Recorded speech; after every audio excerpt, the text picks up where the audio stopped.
ಎಲ್ಲರಿಗೂ ನಮಸ್ಕಾರ. ನನ್ನ ರೆಸಿಪಿ ಚಾನಲ್ಗೆ ಸ್ವಾಗತ. ನಾನಿವತ್ತು ತುಂಬಾ ರುಚಿಯಾಗಿರುವ ಚರ್ಮಿ ಸೊಪ್ಪಿನ ಎಗ್ ಬುರ್ಜಿ ಮಾಡೋದನ್ನು ತೋರಿಸ್ತಾ ಇದ್ದೀನಿ. ಅದಕ್ಕಿಂತ ಮೊದಲು ನೀವು ನನ್ನ ಚಾನಲ್ನ ಪ್ಲೀಸ್ ಸಬ್ಸ್ಕ್ರೈಬ್ ಮಾಡ್ಕೊಳ್ಳಿ. ಸಬ್ಸ್ಕ್ರೈಬ್ ಮಾಡ್ಕೊಳ್ಳೋದ್ರಿಂದ ನನ್ನ ಎಲ್ಲ ವೀಡಿಯೋಗಳನ್ನು ನೀವು ನೋಡ್ಬೋದು. ಹಾಗೆಯೇ ಲೈಕ್ ಮಾಡಿ, ಶೇರ್ ಮಾಡಿ, ಕಮೆಂಟ್ ಮಾಡಿ. ಮತ್ತು ನನ್ನ ಚಾನಲ್ಗೆ ನೀವು ಯಾವಾಗಲೂ ತುಂಬಾ ಸಪೋರ್ಟ್ ಮಾಡ್ತೀರಿ ಅಂತ ಹೇಳ್ತಾ ಈಗ ಬನ್ನಿ ವಿಡಿಯೋ ಶುರು ಮಾಡೋಣ. ಮೊದಲಿಗೆ ಸೊಪ್ಪು ತರಲಿಕ್ಕೆ ನನ್ನ ತೋಟಕ್ಕೆ ಹೋಗ್ತಿದ್ದೀನಿ. ಈಗ ನನ್ನ ತೋಟಕ್ಕೆ ಬಂದಾಯಿತು. ಚರ್ಮೆ ಸೊಪ್ಪಿನ ಗಿಡ ನೋಡಿ ಈ ರೀತಿ ಇರ್ತದೆ. ಎಳೆಯದಾಗಿರುವ ಚರ್ಮೆ ಸೊಪ್ಪನ್ನು ಮಾತ್ರ ಕುಯ್ಕೊಳ್ಬೇಕು. ಈ ಗಿಡ ನೀರಿರುವ ಜಾಗದಲ್ಲಿ ತುಂಬಾ ಹೇರಳವಾಗಿ ಬೆಳೆದಿರುತ್ತೆ ಮತ್ತು ಬೇಸಿಗೆ ಕಾಲದಲ್ಲಿ ಇರುತ್ತೆ, ಮಳೆಗಾಲದಲ್ಲಿ ಇರುತ್ತೆ. ಹಾಗಾಗಿ ನಾವು ಎಲ್ಲ ಟೈಮಲ್ಲೂ ಈ ಸೊಪ್ಪಿನಿಂದ ಪಲ್ಯ, ಸಾಂಬಾರೆಲ್ಲ ಮಾಡ್ಕೊಂಡು ತಿಂತಾ ಇರ್ಬೋದು. ಮತ್ತು ತುಂಬಾ ಬೆಳೆದಿರುವ ಸೊಪ್ಪನ್ನು ತಗೊಳ್ಬಾರ್ದು. ಈ ರೀತಿ ಎಳೆದಾಗಿರುವ ಸೊಪ್ಪನ್ನು ಮಾತ್ರ ತಗೊಳ್ಬೇಕು. ಮತ್ತು ಇದು ಹೊಳೆ ಸೈಡಲ್ಲಿ ಜಾಸ್ತಿಯಾಗಿ ಸಿಗುತ್ತೆ. ಇಂಥ ಸೊಪ್ಪುಗಳನ್ನು ನಾವು ಆಹಾರದಲ್ಲಿ ಉಪಯೋಗಿಸ್ಕೊಳ್ಳೋದ್ರಿಂದ ನಮ್ಮ ಆರೋಗ್ಯ ಕೂಡ ಚೆನ್ನಾಗಿರುತ್ತೆ.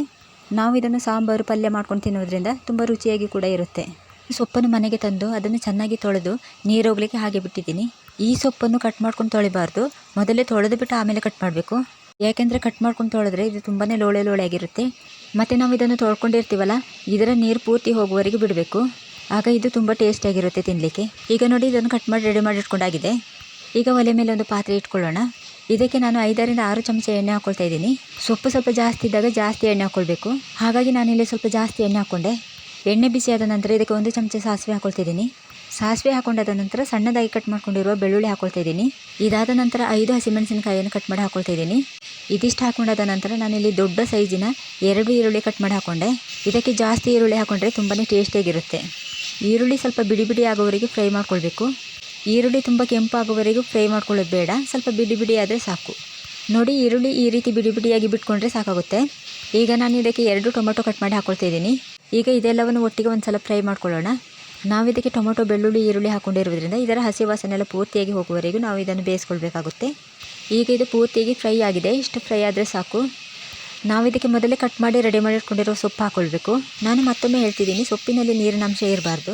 ಹಾಗೆಯೇ ಕಟ್ ಮಾಡಿರುವ ಸೊಪ್ಪನ್ನು ತೊಳಿಬಾರ್ದು. ಸೊಪ್ಪಲ್ಲಿ ಸ್ವಲ್ಪ ನೀರಿದ್ರೂ ಕೂಡ ಟೇಸ್ಟ್ ಹೊರಟೋಗ್ಬಿಡುತ್ತೆ. ಯಾಕಂದರೆ ಈ ಸೊಪ್ಪು ಸ್ವಲ್ಪ ಲೋಳೆ ಇರೋದ್ರಿಂದ ತಿನ್ನುವಾಗ ಅಷ್ಟೊಂದು ಟೇಸ್ಟ್ ಇರೋದಿಲ್ಲ.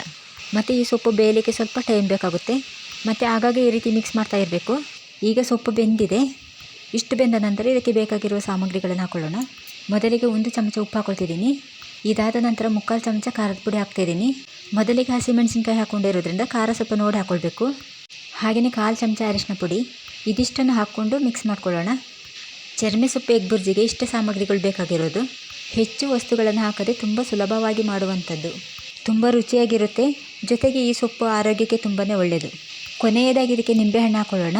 ನಾನಿಲ್ಲಿ ಇದಕ್ಕೆ 1 ನಿಂಬೆಹಣ್ಣು ಹಾಕ್ಕೊಳ್ತಾ ಇದ್ದೀನಿ. ಇದಕ್ಕೂ ಕೂಡ ನೀರು ಸೇರಿಸ್ಕೊಳ್ಬಾರ್ದು, ಹಾಗೆಯೇ ಮಾಡ್ಕೊಳ್ಬೇಕು. ನಿಂಬೆಹಣ್ಣು ಹಾಕಿ ಇನ್ನೊಂದು ಸಲ ಮಿಕ್ಸ್ ಮಾಡ್ಕೊಳ್ತಾ ಇದ್ದೀನಿ. ಈಗ ಇದು ಪೂರ್ತಿಯಾಗಿ ಬೆಂದಿದೆ ಮತ್ತು ಚೆನ್ನಾಗಿ ಮಿಕ್ಸ್ ಆಗಿದೆ. ನಾನು ಇದಕ್ಕೆ ಮೊಟ್ಟೆ ಹಾಕ್ಕೊಳ್ತಾ ಇದ್ದೀನಿ. ಮೊಟ್ಟೆ ತಿನ್ನದೇ ಇರೋರು ಮೊಟ್ಟೆ ಬದಲಿಗೆ ತೆಂಗಿನಕಾಯಿ ತುರಿ ಹಾಕ್ಕೊಳ್ಬೋದು.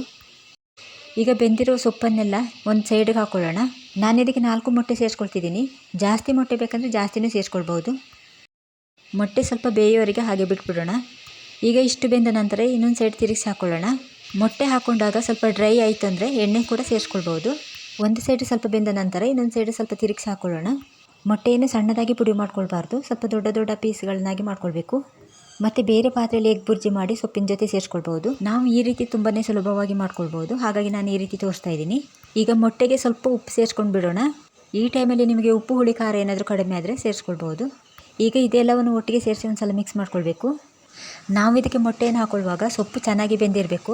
ಯಾಕಂದರೆ ಸೊಪ್ಪು ಬೇಯೋದಕ್ಕಿಂತ ಮೊದಲು ಮೊಟ್ಟೆ ಸೇರಿಸ್ಕೊಂಡ್ರೆ ಮೊಟ್ಟೆಯಲ್ಲೇ ಪೂರ್ತಿಯಾಗಿ ಸಣ್ಣದಾಗಿ ಪುಡಿಯಾಗಿಬಿಡುತ್ತೆ. ಹಾಗಾಗಿ ಸೊಪ್ಪು ಬೆಂದ ನಂತರನೇ ಮೊಟ್ಟೆ ಸೇರಿಸ್ಕೊಂಡ್ರೆ ತುಂಬಾ ಒಳ್ಳೆಯದು. ಈಗ ಎಲ್ಲವೂ ಮಿಕ್ಸ್ ಆಗಿದೆ, ಹಾಗೆ ಪೂರ್ತಿಯಾಗಿ ರೆಡಿ ಆಯಿತು. ಈಗ ನಾನು ಇದನ್ನು ಒಂದು ಬೌಲಿಗೆ ಹಾಕ್ಕೊಳ್ತಾ ಇದ್ದೀನಿ. ಇದು ಅಕ್ಕಿ ರೊಟ್ಟಿ, ನೀರು ದೋಸೆ, ಚಪಾತಿ, ಇಡ್ಲಿಗೆ ತುಂಬಾ ಟೇಸ್ಟಿಯಾಗಿರುತ್ತೆ. ನೀವು ಕೂಡ ಮನೆಯಲ್ಲೊಮ್ಮೆ ಟ್ರೈ ಮಾಡಿ. ನಿಮಗೂ ಕೂಡ ಇಷ್ಟ ಆಗ್ಬೋದು ಅಂದ್ಕೊಂಡಿದ್ದೀನಿ. ಇದು ಹೆಲ್ದಿಯಾಗಿರುತ್ತೆ, ತುಂಬಾ ಸುಲಭವಾಗಿ ಮಾಡ್ಕೊಳ್ಬೋದು. ಈಗ ನೋಡಿ, ಬಿಸಿ ಬಿಸಿಯಾದ ಚರ್ಮೆ ಸೊಪ್ಪಿನ ಎಗ್ ಬುರ್ಜಿ ರೆಡಿ ಆಯಿತು. ಇದಾಗಿತ್ತು ನನ್ನ ಇವತ್ತಿನ ರೆಸಿಪಿ. ನಿಮಗೆ ಇಷ್ಟ ಆಗಿದ್ದರೆ ಪ್ಲೀಸ್ ಸಬ್ಸ್ಕ್ರೈಬ್ ಮಾಡಿ, ಲೈಕ್ ಕೊಡಿ. ವಿಡಿಯೋ ಇಷ್ಟ ಆದರೆ ಶೇರ್ ಮಾಡಿ, ಕಮೆಂಟ್ ಮಾಡಿ. ಮುಂದಿನ ಹೊಸ ರೆಸಿಪಿಯೊಂದಿಗೆ ಸಿಗೋಣ. ಎಲ್ಲರಿಗೂ ಬಾಯ್. ಇಷ್ಟು ಹೊತ್ತು ನನ್ನ ವಿಡಿಯೋ ನೋಡಿದ್ದಕ್ಕೆ ಧನ್ಯವಾದ. Thank you.